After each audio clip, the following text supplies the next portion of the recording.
Satan. Huh? What's up, so your name is Satan? Oh, yeah, have you not seen that? Have you not seen that, what she put out a couple years ago? Oh my God, it was great.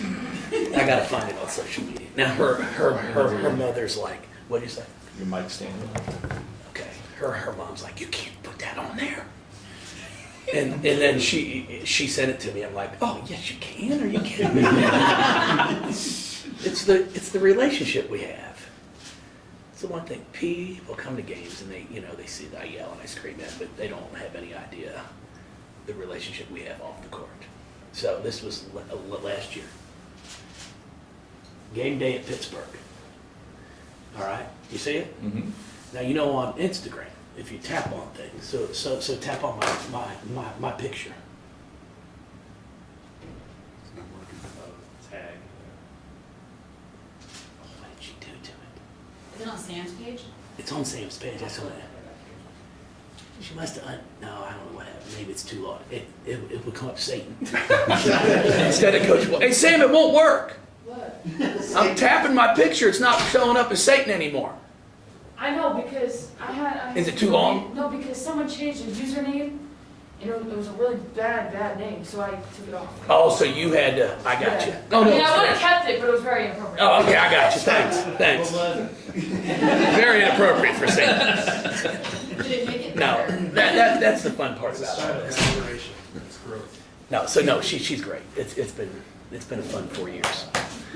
All right. Now, first off, thank you all for coming out today. Obviously tomorrow it's not only a special night because it's our senior night, but it's a heck of a ball game. It's top 10 teams competing for a chance to better their position not only for the ACC tournament but the NCAA tournament. We just got an email from Norland Finch, our commissioner within the ACC of women's basketball, stating that this is the first time in 42 years that with 2 games remaining, a week remaining in the ACC conference regular season schedule, not one seed is determined within our 15-team tournament. Not one. Every single game has an impact tomorrow night and then on Sunday of where somebody's going to be seated. And that's the first time in 42 years. Our league is without a doubt the best in women's basketball, top to bottom. I just saw Coach Norman tweeted out, the Warner Ladder candidates for Coach of the Year. We have 5 coaches within our league out of the 15 that are on that list. So I think it just shows that, not only do we have great players, but we do have pretty darn good coaches within this league. And that's what makes it as competitive as it is, because each night you come out, you've got to figure out how you're going to beat someone. It's just not my players are better than yours. We have coaches that do an excellent job of scheming. They come up with game plans, and you've got to figure it out as the game's going on. Okay, this is what they're trying to do. How are we going to counter that? So it's a wonderful league, and tomorrow night it's going to be 2 of the top 4 teams competing against each other to try and figure out who's going to be able to finish where within our league. For our players, it's 3 wonderful young women who have done a ton, not just for our basketball program, but I feel for our university and our city. It's kids that give back every single game, especially home. When you look at what they do after every single home ball game and taking the time to sign autographs and take pictures, and as I've always said it's easy after you win. It is easy. But last Sunday, after that Miami game, I talked to him for 2 minutes. That's it, at half court. And you've got to switch the switch. You've got to go from a competitor who's devastated after a loss to, I've got to put a smile on my face, I've got to go thank people. And that's not as easy as some people think it is. But I've got to give all the credit to these young women who handled that so well. I'll start with AC. It's her 5th year. And I talk about AC and Sam the same way because it's you don't see it very often anymore in today's sports. It's two kids that came in as freshmen, didn't play a bunch, played limited minutes as freshmen, played a little bit more as sophomores. And normally, in today's day and age, it's time to go. The grass is greener on the other side of the street. I'm getting out of here. I'm not getting what I want out of this. And those two just simply kept working and said, hey, I know I can get better if I put the time in and if I keep preparing myself for when the opportunity comes. And then they have breakout junior years. And instead of complaining about things after their sophomore year, they got in the gym. They just continued to get better and better. And now you look at what they did their junior year and now what they've done their senior year for us. They're two players that have been integral parts of a Final Four team and of a team right now that's 25-2 with a lot of games hopefully left to play and a lot of possibilities what could happen. But you just don't see it very often anymore. You just don't see kids in any sport that will sit there and understand it's a journey and it's not always a straight line up. There's lots of peaks and valleys. And instead of complaining, they just went to work. So I'm really proud of them. They're great. They're great kids. I have a ton of fun with them. I push them hard on the basketball court, but we have a lot of laughs off the court. And that's what makes it so much fun. Asia, she came in here with a lot of hype, and I think she's lived up to it. Her freshman year obviously was a little bit tougher because of the fact she had surgery before the year started.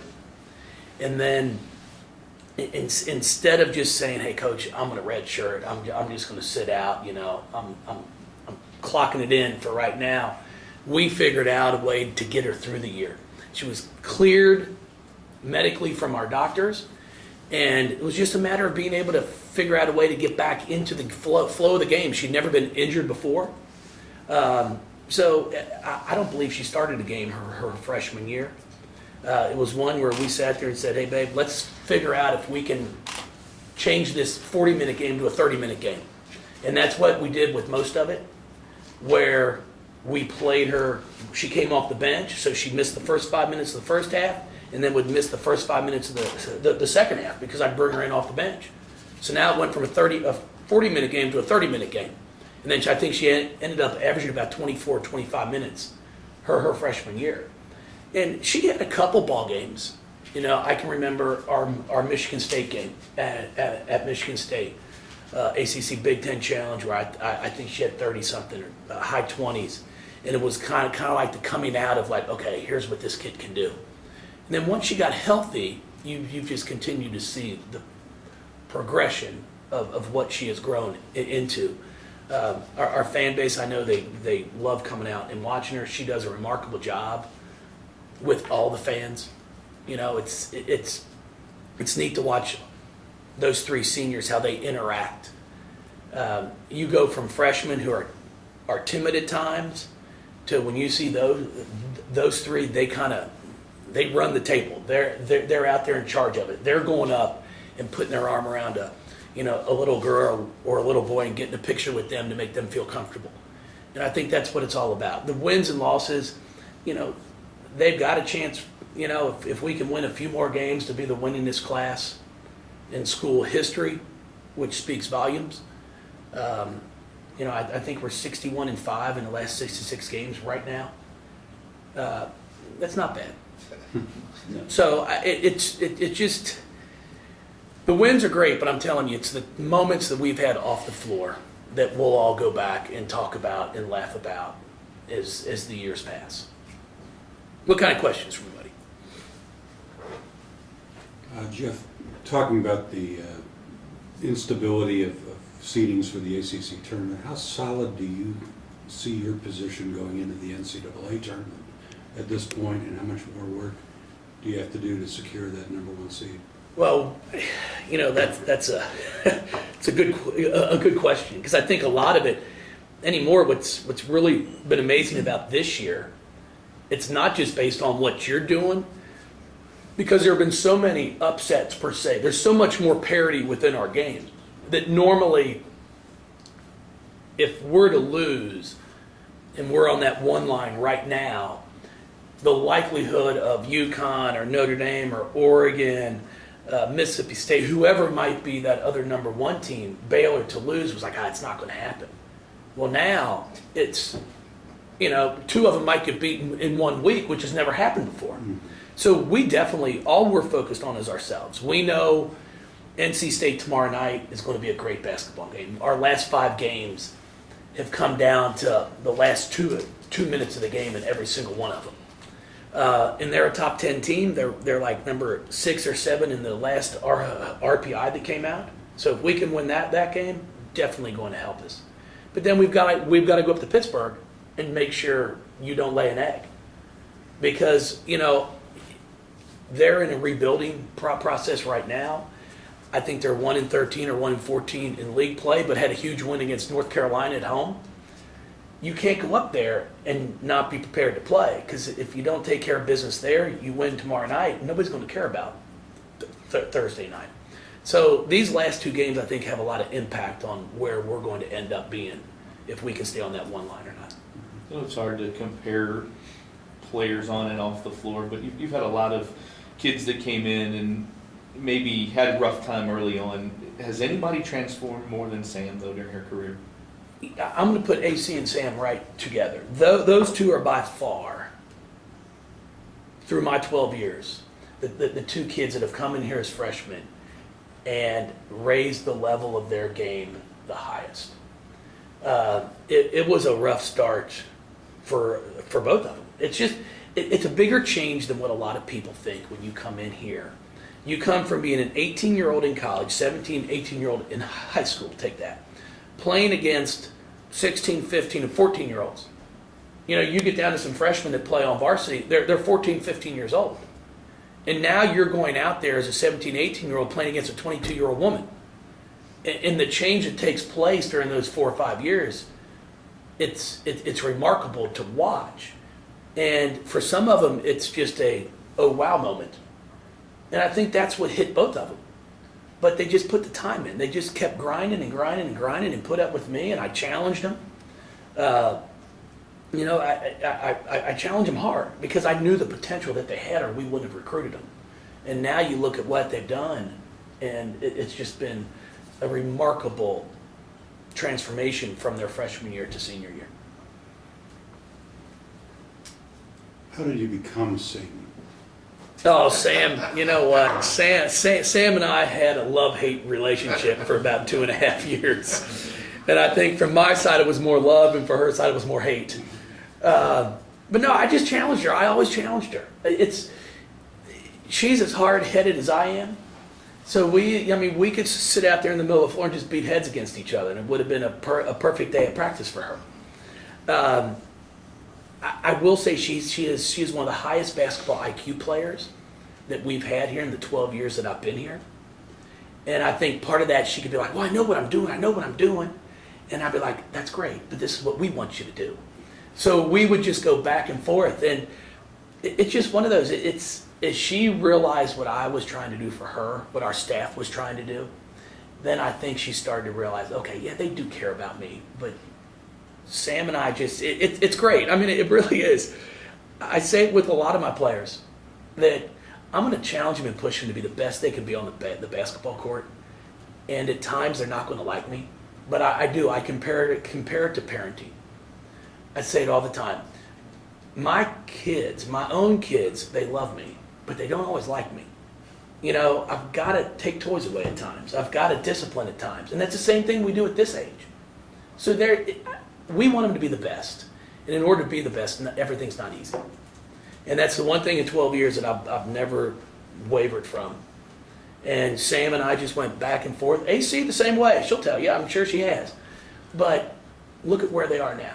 At the end of the day, that's what's most important. Not that they're just great basketball players, and I think they are, but they're great people. I mean, the impact they've made in our community, I don't think anybody can deny. Not just those 2, but our women's basketball team. And when you can win and do it the right way with the right kids, it's a big impact. And I think they've done remarkable. This is a question suggested by one of your players. Shocking. I can only imagine. What would be a favorite memory, like a recollection or story you'd like to tell about each one of those players? God, I was just asked that earlier. And there's so much. It's like, for AC, we always give her a hard time because if you look at her stat sheet, you look at AC's career on this sheet, you go from her freshman year, and AC was a whopping 0 for 15 from the three-point line. And I can remember the last one she missed. We were up in Albany playing Dayton in the NCAA tournament, Sweet 16 ball game. And, it kind of was getting to a point where I think they were up eight or 9, and we just could not shoot the ball well. I had AC out there, and we reversed that thing. Perfect ball reversal. Got to AC in the corner for a wide open 3. The whole team stood up, hands up like that, she airballed it. And you could just see everybody very nicely sit back down and go like this. And I tell her, I'm like, that's going to start off your highlight reel. For our end of the year banquet, that shot is going to start off your highlight reel. Because when you look at it, she goes from 0 for 15 to 41% at 16 of 39, 49 of 127 for 39%. And now she's at 54 of 128 for 42% on her career. 0 for 15 to now she's a 39% three-point shooter. That's really, when you look at what she's done, that's what you can look at and go, wow, look at the improvement that kid's made. Coming in here from where nobody guarded her to where now nobody wants to leave her alone. AC's just been, it's all of them. It's really hard. I sit here and I'm like, God, one story. Sam and I just go back and forth. We'll butt heads, but then she'll come up and watch film, and it's a joy to watch film with her because she truly she understands the game. Like, she can sit there doing film and go, hey, if we do this against this team, I think we can get a layup. Well, that doesn't happen with everybody. And not many players want to watch film on their own or come in with a coach and just watch your next opponent. Now, they all like to watch themselves. But when you have someone like that, it makes it so much more enjoyable as a coach. And the thing about it is, in 5 years, I'll be able to probably rattle off stories left and right about them. Asia, there's just been so much as I've watched her progression as a player and it's just as a person. Like, I can remember Asia used to hate getting in front of the microphone. Her freshman year, she just hated it. And, she had a little bit of a stutter and she's like, gosh, coach. I said, babe, just talk to me. You'll feel better. I go, and she kind of laughed and I'm like, hey, it's the truth. And we've shown her my press conference when I got the job. I go, look how bad that was. I go, but it's okay. Just be who you are. And those are the things that we joke about. She'll come back after a post-game press conference. She'll be like, oh, it's bad tonight, coach. I'll be like, I've been there. But those are the moments. It's not the scoring 35 or 47 at Ohio State. It's watching her now when she comes out of this room with you all and she's comfortable. And she's like, that was great. That's what you look at as a coach. I tell people all the time, you go back to the 09 team when we had our reunion here for our Final Four team. And we had all those kids in a room, we had some food, and you're talking about that year. It was very seldom that they talked about a game. It was the moments before the game, at halftime, the night before a game, sitting in a hotel room. Those are the things that the kids remember. And that's what makes it so much fun. You made it to the Final Four last year with a slightly different cast. Is this team better equipped mentally, emotionally to win the whole thing? In some ways, yes. We've actually been watching a lot of film, like for our NC State right now. We're going back, the last time we played them was in the conference tournament game, in the ACC tournament. And as I'm watching that, I'm like, boy, Maisha was pretty good. So it's like, yeah, we're equipped. Like, Bianca is a better defensive player. than Maisha was. In the terms of she covers up for a lot of people that you might not even notice if you're just watching the game. Where Maisha would just pick you up and move you over here and grab the ball. It was just amazing. If you wanted something to enjoy, go back and watch our second round game versus Marquette here. And Maisha had the first 8 rebounds of the game. I mean, I'm telling you, she threw our own players out of the way and would just go up and grab it. You know, so we don't have her, but now Bianca brings a different skill set to our team. Kylie is starting offensively to play much better than she had been. She's finishing around the basket. So we do miss Maisha, there's no question, but others have started to step up, and they're going to have to do that. Dana, Bianca, Kylie, I look at those 3 as the 3 that are out. You know, for us to get back to a Final Four and compete to win a national championship, those 3 are going to have to be consistent for us. And Dana has proven that over the past 16 games, 15 games. Bianca's been pretty darn good. Kylie's getting better. And then you've got to have, you know, Sam, Jazz, AC, Asia, do what they've been doing. They've got to play at a high level. We're good. Like our UConn game, everybody talks about Asia scored 26 points. Well, it's 21-21 after the first quarter, and she hadn't scored. You know, that's what everybody seems to forget. I'm like, guys, it's 21 all, and Asia hadn't scored. Like, I can remember at the end of the first quarter, I asked her if she wanted to join the game. You know, the rest of us would really appreciate that. And she kind of laughed, because that's the one thing about our kids, and I think in all sport, if you can make a kid laugh and just smile, you can get them back. You know, so I think we're talented enough, but now it's going to come down to the team that's going to end up winning is a team that has the least amount of drama in their locker room, and then the team who makes the least amount of mistakes. You can't. It's not the team that makes the most spectacular plays. It's a team that makes the least amount of mistakes, and that's what we're preaching with our team right now.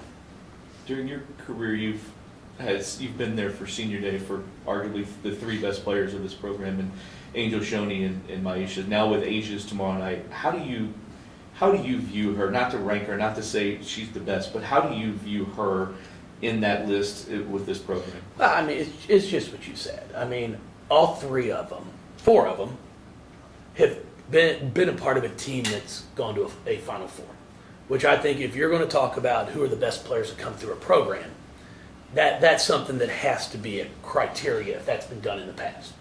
Angel was the first one to be a part of a team to get us to a Final Four, play for a championship, and then Shoney comes along. Then Maisha and Asia now are a part of that. They all they're all different in their own way. But the one thing about all of them, when you find great players, is there's one characteristic about them all, is they love to work at their game, and they hate to lose. I tell people all the time, for myself, they're like, well, how rewarding was it when you beat Oregon State to go to the Final Four? I'm like, well, I expected to win. You know, it's like, you know, it's great. Don't get me wrong, but I expect to win. Like, I hate to lose more than I enjoy to win. And some people might think, well, that's crazy. Like, what kind of life is that? Well, that's just who I am. Like, we prepare. I'm preparing to win tomorrow night. I'm not preparing to lose. So to me, when we win, it's like, hey, we did a heck of a job. It's what we're supposed to do. These kids, I think they hate to lose more than they enjoy to win.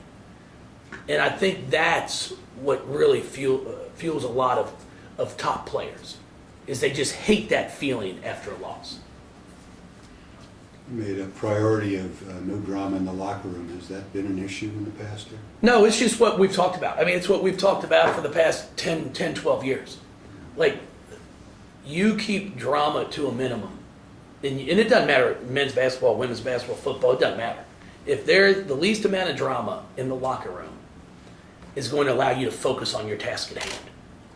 And it's not, I'm telling you, it's not easy. I mean, I've been a part of a lot of programs, a lot of teams. You're talking September, we really got going as a team. And you're together for 6 straight months. I mean, now I know I don't get on their nerves, but I'm sure they get on each other. You know, I'm sticking with that one too. But it's any, you know, you need time away at times. And I just tell them all, like, the best thing you can do is just respect each other's differences.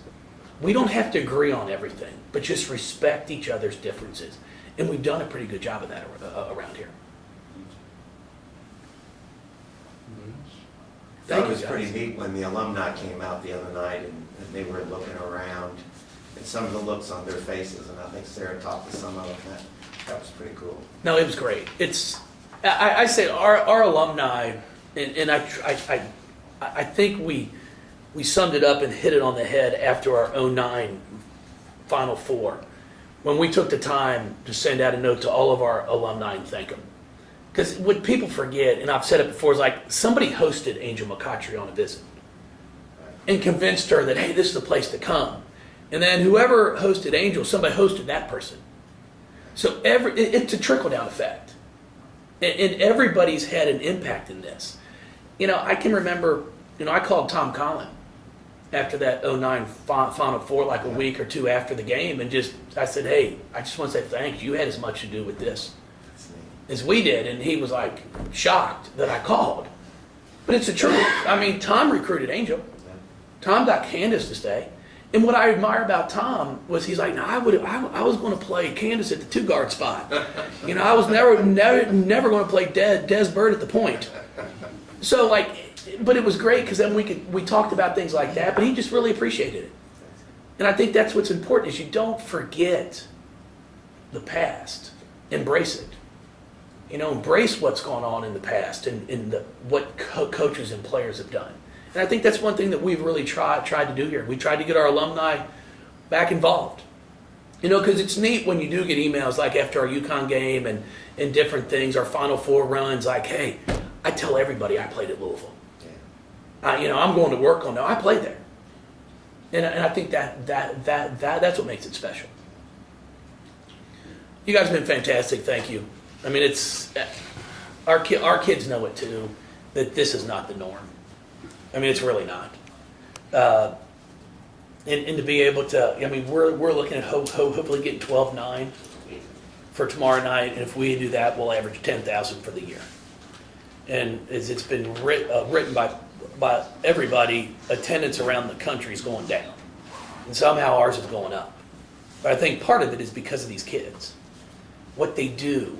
And Eric, I appreciate your article after the Miami loss, because it was true. I mean, I don't care who you are, you get beat like that, and you got to go. You're coming up to me because I laugh all the time because our players are like, they're so nice to us, like they're like, oh, great game, and you want to go, well, I appreciate it, but I really sucked. You know, if I played great, we wouldn't have lost. But you can't do it. You smile and you sign an autograph, and it's hard. But our kids do it. And the emails I get more emails, which we've been very fortunate. We haven't lost a bunch at home the past few years. I get more emails from parents after we lose than I do after we win. And I'm talking parents from kids that are coming down to get an autograph about just how impressed they were with how nice and caring our players are, knowing they just lost. And as a parent, you know it. It's almost like, do we have to go down today? You might not want to go down and get an autograph after this game. But as a parent, you're like, okay, you go down, and then they're so warm and welcoming. I think it just speaks volumes for them. But thank you guys, because you guys have been awesome. All of you, paper, media, print, TV. It's just, we do truly appreciate it. And the other thing I'm going to talk to our kids about today, which I think we're also fortunate with, tomorrow can be a celebration. And the fact that it's not going to be our last home game. You know, we're going to have the opportunity to host the first and second round of the NCAA tournament. And you're looking at 16 teams that are going to get to do that. So you've only got 16 programs whose seniors will get another opportunity to play at home. So instead of going into tomorrow like, oh, I'll never get to play in front of these fans again, you're going to. But embrace the whole process and the whole day. But then when the ball's tipped up, make sure we're ready to play. So thank you so much, guys. I appreciate it. You're more than welcome to come to practice if you like, whatever. Always open. How's everything going, buddy? Well, Y'all staying out of trouble?